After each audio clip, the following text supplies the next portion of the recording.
Cold showers, weight training, jiujitsu, meditation, self-reflection. These are all things that have grown in popularity over the last few years in the self-help space on the internet.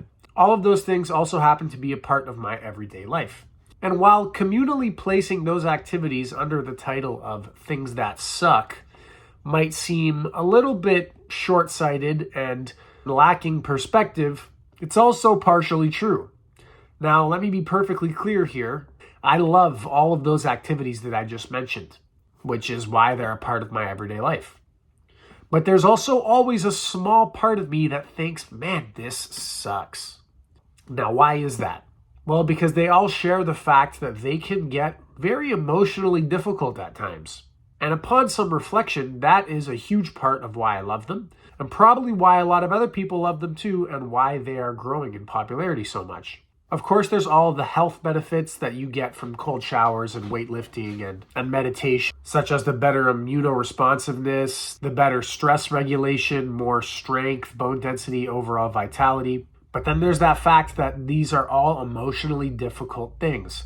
A lot of them are very physically difficult too, which is also a mental challenge. And when things are mental challenges, when they are emotionally and physically difficult, they push you. You are on your growth edge when you keep putting forth effort in the face of difficulty. You feel as though you are growing as a person, and it is because you are. You are increasing your capacity to follow your higher desires over your lower desires, to follow your better conscience in the face of that voice that's telling you to quit, that maybe just lingers in the back of your mind. The more you do these things that are difficult, the better you get at just silencing that voice and riding the wave of the voice that's encouraging you. And this is going to help you grow as a person fundamentally, not just in these difficult activities, because you are going to carry over that skill. It's like when you get strong muscles in the gym, carrying the laundry basket up the stairs gets easier too. When you strengthen your mental faculties, your ability to persist in the face of challenges, that is not only going to apply to these challenging things in your hobbies, but it's going to carry over to all your aspects of life, whether it's staying persistent in the belief in yourself and developing a business, being able to hang in there for emotionally difficult conversations with friends and family, being able to hang in there with emotionally difficult conversations with yourself and being honest with yourself too. I mentioned in that list in the beginning that self-reflection was one of the things that I do every day that can sometimes be very emotionally difficult.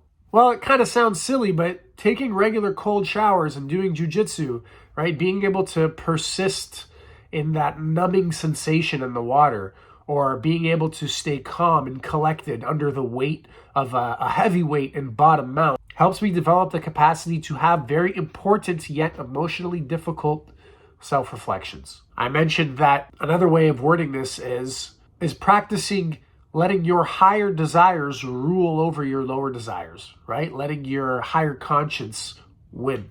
Well, your lower desires, in the case of self-reflection, for example, are to just deny reality, deny the problems that you have in your life, and perhaps just cope with different sensory pleasures and not face your problems head on. Not admit to yourself that, oh, this relationship in my life is a bit of a lingering nuisance that I should be addressing. Or, my apartment is a mess. I should probably be cleaning it up. My whole life is actually a little bit out of order and I need to get things more in order. That is emotionally difficult to admit to yourself. It's much easier to simply stay distracted and not face any of those realities. But the type of person who regularly faces emotional and physical challenges is going to be much more likely to have the emotional capacity to deal with those things, to face them head on, and now become solution-oriented. So those are some of my thoughts on why embracing things that suck help you grow as a person. And of course, they only suck from a certain perspective. From a higher perspective, you might say, they're all incredible for all the reasons I just mentioned. Now, before I go, I just wanted to give an honorable mention to another big reason that embracing things that suck and challenging yourself emotionally and physically help you grow as a person. And that is because They get you fully engaged. And if you do these things on a regular basis, you are going to spend more time being fully engaged with your environment, with your surroundings, with what you're doing. And the more fully engaged you are, the more present you are, the happier you are in life. I have been meditating for over 5 years now, and I'm still recognizing the value of presence more and more every day. And a big part of how that has shaped the way I behave in my life, how I choose what I do, is that I make sure I prioritize things that I'm highly interested in, because that is when it's the most effortless to be highly, highly engaged and passionate about your life and what you're doing.